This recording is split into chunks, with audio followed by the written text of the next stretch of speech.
Hello LHCS Chess Club. This is a video that's going to really help us in the beginning of the game to understand how capturing other pieces works. So just like in most games, you're going to try and capture the opponent's pieces. So we all start out with the same amount of pieces, and what you're going to try to do is take away their pieces so that you can better put their king into checkmate. The way that it works in chess when you want to capture a piece is you have to, first of all, it has to be your turn. So in chess, white goes first, black goes second, then white goes, then black goes, and so on and so forth. The turns just go back and forth. Each time, each player just gets one turn. The way that it works to capture the opponent's piece, it has to be your turn. So let's say that this is the bishop on the black square, and it's the white team's turn, and the black bishop is over here standing in this bishop's way. The way that you capture their piece is it's your turn, and you just have to simply follow his path of movement and end on the opponent's piece. Once you end on that piece, the opponent is now captured, and he goes out of the game to the side. And that is how you capture a piece. Remember, it is always in his line of movement. I'm just going to go through and show you how different pieces capture, just to recap here. Remember, a pawn, his movement is forward 1, or on his first turn it's more forward 2, and his line of capturing is diagonal. Right, so he's got a unique kind of movement.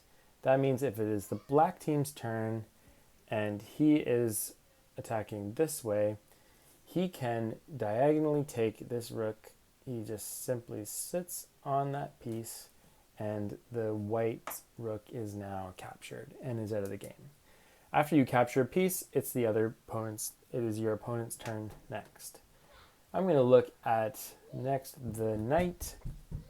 The knight, of course, has a really cool movement. He has an L-shaped movement, so 2 forward and 1 over. And the way that he captures them is the same. He's just going to follow his path of movement and land on the opponent, and then he will be captured and he is out of the game.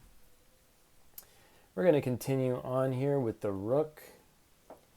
A rook is a really powerful unit, remember, and he moves horizontally and vertically exclusively. So the way that it will go is, if it's the black team's turn, say he wants to capture this white knight. Right now he can't capture him, so he's going to set himself up so that he can capture him. So he's going to move into a spot that makes it so now the white knight is part of his movement. Let's pretend that the white team decides not to get out of the way, and let's say his white pawn is here and he would rather move there for his turn, and he goes back to the black team's turn. He is now just going to simply follow his path of movement and land on the white knight, who is now captured and is out of the game. Moving along, we are going to look at how the queen captures. So the queen is very powerful, the most powerful piece, remember, and she can move either an unlimited amount forward, or rather vertically, horizontally, and diagonally. So if she would like to capture the black rook, she has to set herself up to capture that.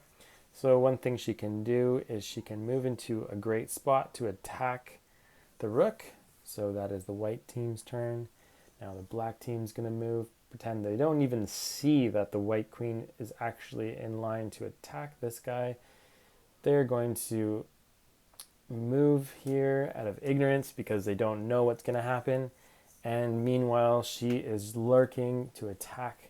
She's going to go and capture, moving in her line of movement towards the dark rook. And she is going to just simply land on him, and he is captured. All right, last but not least, the king.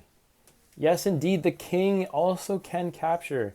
even though he is very clumsy and he is not a great mover, there can come times where the king does need to capture, especially near the end of the game when there are not many pieces left.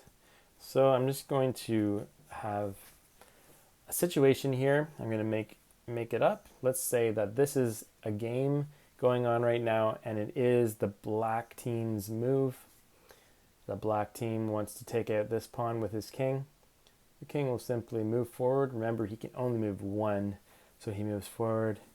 And the white team, let's say that he would like to move this guy instead of getting out of the way, or protecting this one rather. So then the king, now it's black's turn again, and he can just simply move right in and capture this pawn, just like so. Now that pawn is out of the game for good, and the king has done his deed. That is the end of this video. I hope that makes sense. Remember, you can always pause and go back if you don't understand something. I hope you learned something. See you next time.